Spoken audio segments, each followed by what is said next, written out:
Hello everyone and welcome back to my channel অরিনাস আরিনা। আজকে আমাদের রোমেতে সেকেন্ড লাস্ট ডে। কালকে আমরা ফিরে যাচ্ছি আবুধাবি, মানে আমাদের বাড়িতে। আর আজকে আমরা দেখতে এসেছি কলোজিয়াম। এই কলোজিয়াম হচ্ছে রোমান এম্পাওয়ারের সব থেকে বড় অ্যাম্ফি স্টেডিয়াম। আর এই যে অ্যাম্ফি স্টেডিয়াম আছে, এখানে সব থেকে বেশি যে গেমটা খেলা হতো তার নাম হচ্ছে গ্ল্যাডিয়েটর গেম।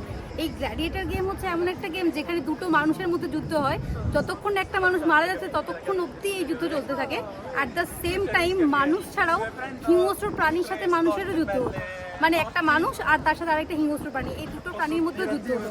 এবং এই ক্ষেত্রেও যতক্ষণ না সেই প্রাণীটা বা মানুষটা মারা যাচ্ছে ততক্ষণ অবধি এই যুদ্ধ চলতে থাকতো। তো এই ধরনের ডেঞ্জারাস গেম এই অ্যাম্পি থিয়েটারের মধ্যে খেলা হতো।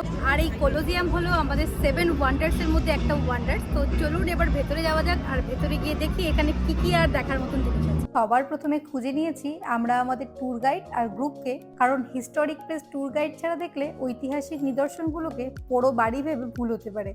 ভার্টিকান সিটির মতন এখানকার ট্যুর গাইডও একটা হেডসেট আর একটা এফএম দিয়ে দিয়েছে আমাদের।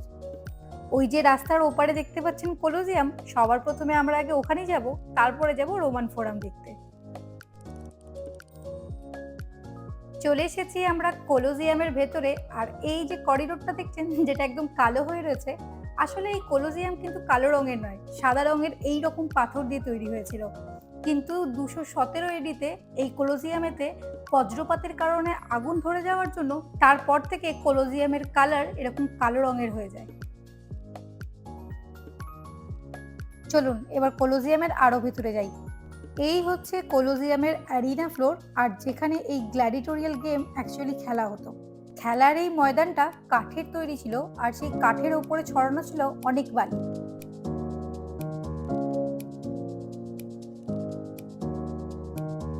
এই অ্যারিনা ফ্লোরের একদম নিচের দিকে অনেক টার্নালস আছে, যেখানে যুদ্ধে বন্দী কিছু দাসেদের রাখা হতো, এবং যে ক্ষুধার্ত পশুরা এই গ্ল্যাডিটোরিয়াল গেম খেলবে সেই দাসগুলোর সাথে, সেই ক্ষুধার্ত পশুদেরকেও এখানেই বন্দি রাখা হতো। এবং খেলার সময় হাতে চালিত লিফটের মাধ্যমে তাদেরকে এই অ্যারিনা ফ্লোরে নিয়ে আসা হতো, এবং তারপরেই শুরু হতো এই মর্মান্তিক খেলা। এই যে রোমানদের তৈরি কলোজিয়ামকে আপনারা দেখছেন, যেটা একটা মডার্ন স্টেডিয়ামের থেকে কম কিছু না। তখনকার দিনে এখানে একসাথে 50,000 দর্শক একসঙ্গে খেলা উপভোগ করতে পারত, এতটাই বড় এই কলোজিয়াম। আমরা এখন সিঁড়ি দিয়ে কলোজিয়ামের ফার্স্ট ফ্লোরে উঠছি। কলোজিয়ামের এই ফার্স্ট ফ্লোরটা ছিল রোম সাম্রাজ্যের সাধারণ নাগরিকরা ছিলেন তাদের বসার জায়গা।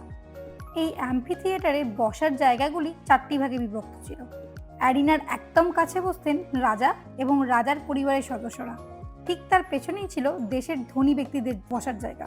তারই পেছনে ছিল দেশের সাধারণ নাগরিকদের বসার জায়গা, এবং অতি শেষে সবার উপরে ছিল গরিব মানুষ এবং মজদুর এবং মহিলাদের বসার জায়গা। আর এই পুরো অ্যাম্পি থিয়েটারে প্রায় 80টারও বেশি দরজা ছিল। গেটটা দেখা যাচ্ছে, এই গেটটা হচ্ছে গেট অফ লাইফ। আর ঠিক এর অপোজিটে হচ্ছে যে গেটটা আছে ওই যে দূরে, ওই গেটটার নাম হচ্ছে গেট অফ ডেথ। এরকম নাম দেওয়ার কারণ হচ্ছে এটা যে এই অ্যারিনাতে যেখানে মানুষ গ্ল্যাডিয়েটররা খেলতো, সেখানে যারা মারা যেত তাদেরকে ওই গেট দিয়ে, ওই যে দূরের গেটটা আছে ওই দূরের গেট দিয়ে বের করা হতো। তাই ওই গেটটার নাম হচ্ছে ডেথ, গেট অফ ডেথ। আর এই যে গেটটা আছে, এই গেটটাতে যারা জিততো তাদেরকে এই গেট দিয়ে তারা বেরোতো, সেজন্য সেই গেটটার নাম হচ্ছে গেট অফ লাইফ। কলোজিয়াম থেকে বেরিয়ে আমরা এবার সকলে চলেছি রোমান ফোরাম দেখতে। রোমান ফোরাম ঢোকার একদম মুখে পড়বে এই আর্ক অফ টাইটাস, যেটা জেরুজালেমের যুদ্ধ জেতার পর বানানো হয়েছিল। এই যে রোমান ফোরাম শব্দটি, এর একটা অর্থ আছে। রোমান ফোরাম শব্দের অর্থ হচ্ছে রোম সাম্রাজ্যের সিটি সেন্টার। আর রোমানদের এই সিটি সেন্টারের মধ্যে ছিল অনেক টেম্পলস, ব্যাসিলিকা এবং অনেক ইম্পর্টেন্ট বিল্ডিংস। সামনেই যে ধ্বংসাবশেষটা দেখতে পাচ্ছেন, এটা একসময় একটা মন্দির ছিল। তখনকার দিনে এই মন্দিরে যে দেবতা থাকতেন ওনার নাম হচ্ছে রামুলুস।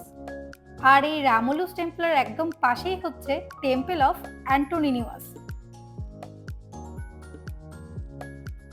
আর ওই যে দূরে দেখা যাচ্ছে টেম্পল অফ ভেস্টা, মানে গৃহদেবতার মন্দির। এছাড়াও এখানে আরো অনেক ঐতিহাসিক নিদর্শন রয়েছে, কিন্তু আজ রোমে এতটাই গরম যে এই খোলা জায়গায় ঘুরে ঘুরে আর সমস্ত কিছু দেখা গেল না। তাই আজকের এই 3 ঘন্টার ট্রিপ আমাদেরকে 1.5 ঘন্টাতে শেষ করতে হলো। এরপর আমাদের গ্রুপ আলাদা হয়ে যেতে আমি আর প্রীতম মিলে রোমান ফোরামের মধ্যেই একটা রেস্টুরেন্টে বসে সময় কাটালাম। তারপরে বিকেলে একটু তাপমাত্রা কমে আসলে কলোজিয়াম থেকে ট্যাক্সি নিয়ে আমরা বেরোলাম প্যান্থেয়ন দেখতে।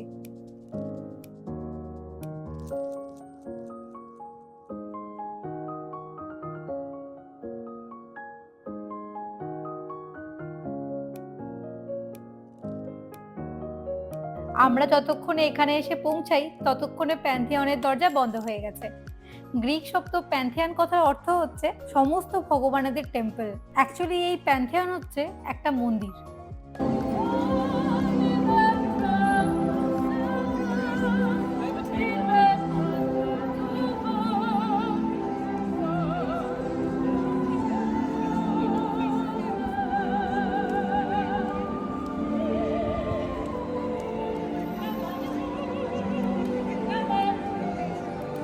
প্যান্থেয়নের সামনে দেখলাম একজন মহিলা খুব সুন্দর গান ধরেছেন।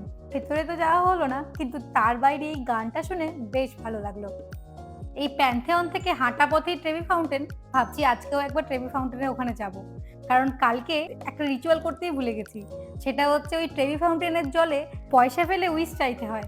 কালকে যেটা করতে ভুলে গেছি, চলুন আজকে গিয়ে সেটা কমপ্লিট করব। রাস্তায় যেতে যেতে কি দেখতে পেয়েছি দেখুন, এই হচ্ছে ইতালির টোটো, 4 চাকা টোটো। আমাদের দেশের টোটো যেমন 3 চাকা, এইখানের যে টোটো মানে ইতালি দেশের যে টোটো সেটা হলো 4 চাকা। রোমের প্রত্যেক গলিতে গলিতে যেহেতু ইতিহাস ছড়িয়ে ছিটিয়ে আছে, তাই সেই পুরো ইতিহাসকে দেখতে গেলে পায়ে হেঁটে দেখাটা খুবই অসম্ভব। এই দেশে এই টোটোকে কী বলে ঢাকে সেটা আমার ঠিক জানা নেই, তাই আমি এটাকে টোটো বলেই রাখছি। হাঁটতে হাঁটতে পৌঁছে গেছি ট্রেভি ফাউন্টেনের কাছে, আর আজকেও এখানে বেশ ভিড় আছে। তবে সন্ধেবেলা আলো জ্বলে উঠতে দেখতে এটা কারো সুন্দর লাগছে।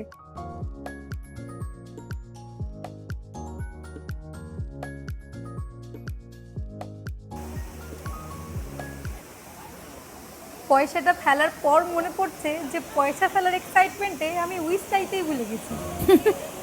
যাই হোক, চলুন ইউরোপের ট্রিপ আজকেই আমাদের শেষ হলো। কাল সকালে আমরা বেরিয়ে যাব আবুধাবি। কালকে আমাদের ফ্লাইট আছে রোমের এয়ারপোর্ট থেকে ডাইরেক্ট আবুধাবিতে। তো এরপরে দেখা হবে আপনাদের সাথে আবার আবুধাবিতে গিয়ে। ভালো থাকবেন, সুস্থ থাকবেন, ধন্যবাদ।